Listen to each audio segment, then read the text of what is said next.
Baik, Assalamualaikum warahmatullahi wabarakatuh. Baiklah, kami dari kelompok 5 izinkan untuk mempresentasikan hasil kerja kelompok mengenai Kubernetes. Sebelum kami masuk kepada materinya, izinkan kami memperkenalkan diri terlebih dahulu. Perkenalkan, nama saya Delon dengan NPM 2315061131.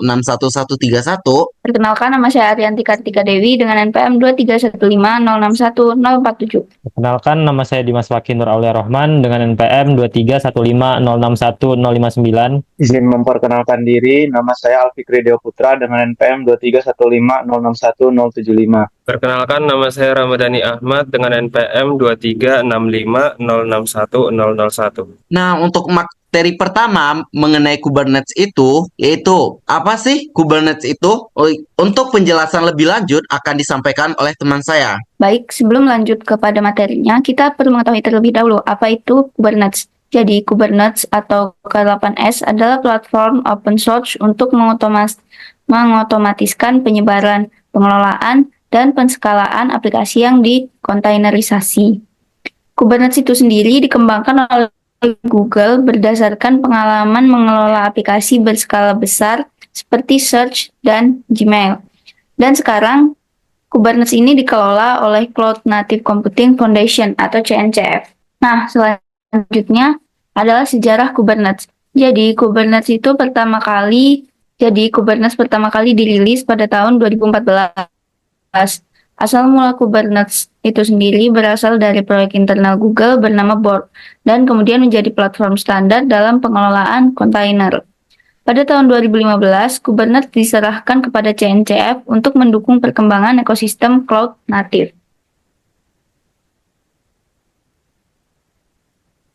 Selanjutnya itu membahas tentang mengapa Kubernetes diperlukan yang akan dijelaskan oleh teman saya.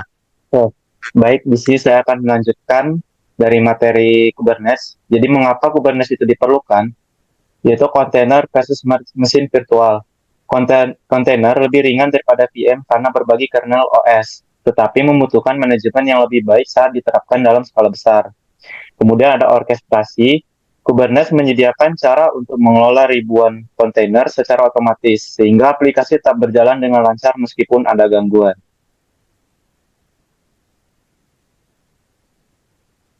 Lalu ada arsitektur Kubernetes. Dalam Kubernetes, cluster terdiri dari master node yang mengelola seluruh sistem dan worker node yang menjalankan aplikasi. Aplikasi yang ditempatkan dalam pod, yaitu unit terkecil yang berisi satu atau lebih kontainer. Master node mengatur dan mengordinasikan semua operasi di cluster, sementara worker node menjalankan aplikasi di dalam pod.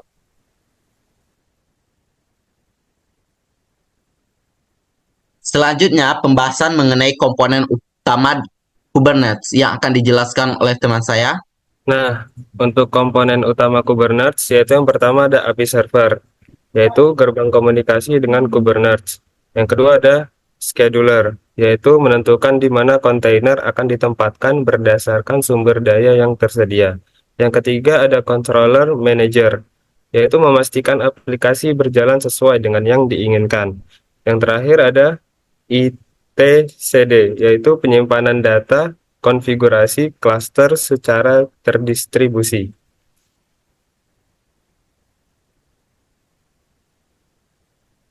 Nah, selanjutnya ada pod dan service, yaitu pod adalah satu unit kontainer yang dijalankan dalam cluster Kubernetes, bertindak sebagai unit deploy. Sedangkan service yaitu menyediakan cara agar pod dapat diakses dari luar cluster atau di antara pod di dalam cluster.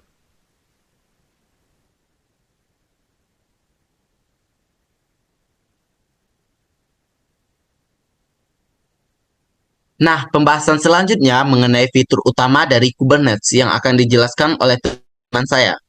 Baik, fitur utama Kubernetes yaitu yang pertama ada auto healing, yaitu memulai ulang kontainer yang gagal. Kemudian yang kedua yaitu ada load balancing, yaitu mengarahkan traffic ke kontainer yang sehat.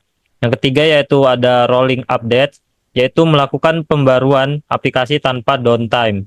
Yang keempat yaitu ada scaling otomatis, yaitu menambah atau mengurangi jumlah kontainer secara otomatis berdasarkan beban kerja.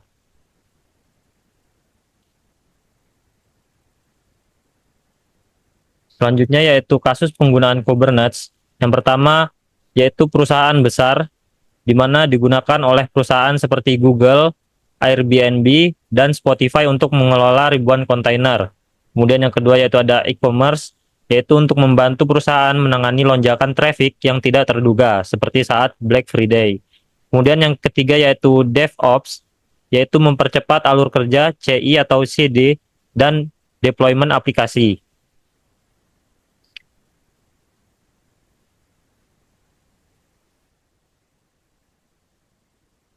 Nah, pembahasan selanjutnya mengenai ekosistem Kubernetes. Dalam ekosistem Kubernetes terdapat beberapa sub, yaitu yang pertama, Helm, alat manajemen paket untuk Kubernetes, mempermudah penyebaran aplikasi. Yang kedua itu ada kubectl, SLI untuk mengelola cluster Kubernetes. Yang ketiga ada Prometheus, alat monitoring yang terintegrasi dengan Kubernetes. Yang keempat ada Istio, adalah service mesh untuk mengelola komunikasi antar layanan.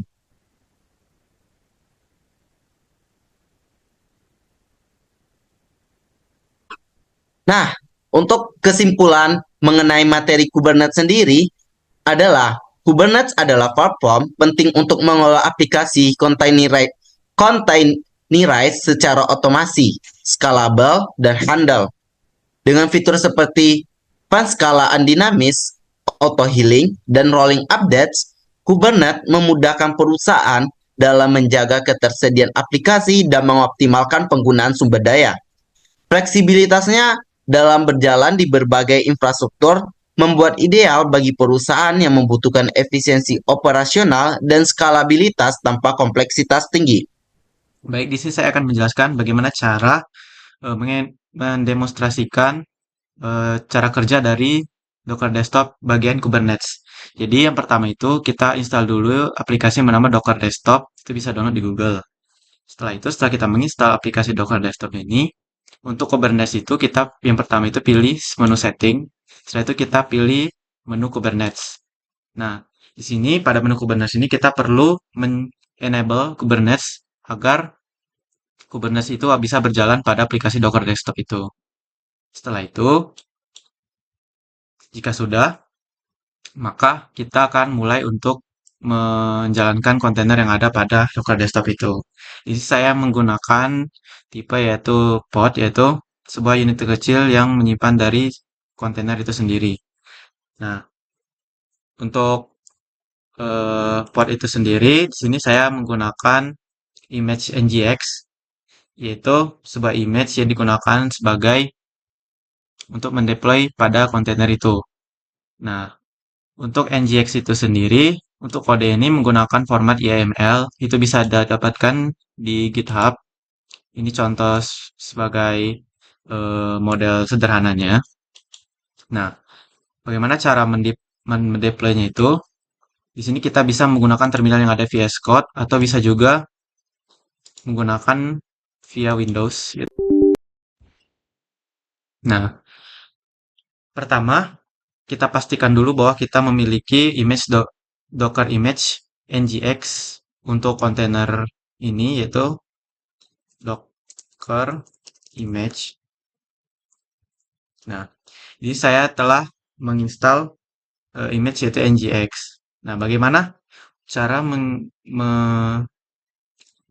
membuat image NGX yang untuk masuk ke repository pada Docker image itu? Komennya itu adalah docker pull ngx -2 latest. Nah, nanti jika setelah kita enter, maka dia akan otomatis menginstal Docker image yaitu ngx pada repository penyimpanan Windows itu.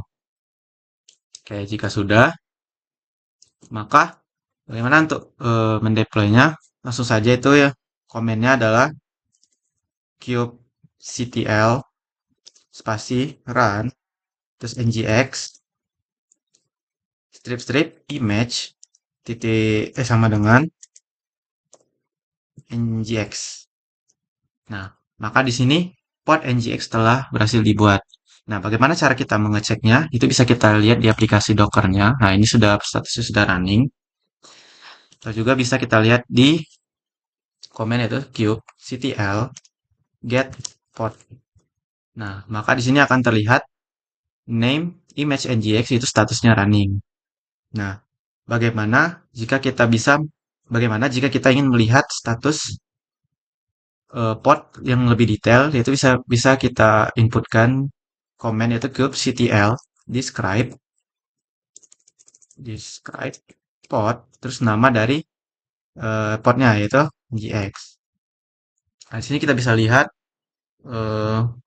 status dari ngx itu. Nah, bagaimana cara kita bisa juga melihat dalam bentuk web, yaitu dengan bentuk localhost. Nah, untuk mengetahui itu, pertama kita membuat port dengan bentuk port baru, nilai port baru. Itu bisa kita buat dengan komen yaitu kubectl port straightforward ngx, terus kita pilih dari nilai dari portnya itu, yaitu kita misalkan 888.260. Nah, nanti dia otomatis akan berpindah portnya itu. Bagaimana cara kita melihatnya? Kita bisa lihat di Chrome, kemudian kita tulis localhost 2888. Nah, maka di sini sudah muncul yaitu website itu welcome to ngx. Oke, terus bagaimana untuk menghapus menghapus atau menyelesaikan status ini agar selesai, agar tidak menjadi running kembali, maka itu kita bisa membuat komen yaitu kubectl. Oke, pertama kita lihat dulu kan status running dari port itu. Di sini statusnya masih running kan. Di sini kita buat untuk mendelete-nya yaitu kubectl delete port spasi nama dari port itu sendiri yaitu nginx. Nah, maka di sini port nginx akan langsung terdelete. Nah, di sini juga langsung otomatis hilang, maka karena di sini sudah terdelete. Jadi jika kita lihat statusnya, maka akan bertuliskan no resource found in default namespace. Nah, sekian dari materi Kubernetes yang dapat kami sampaikan. Terlebih terkurang mohon maaf apabila ada kesalahan kata dan ucapan. Kami mohon maaf. Kami tutup dengan Assalamualaikum warahmatullahi wabarakatuh.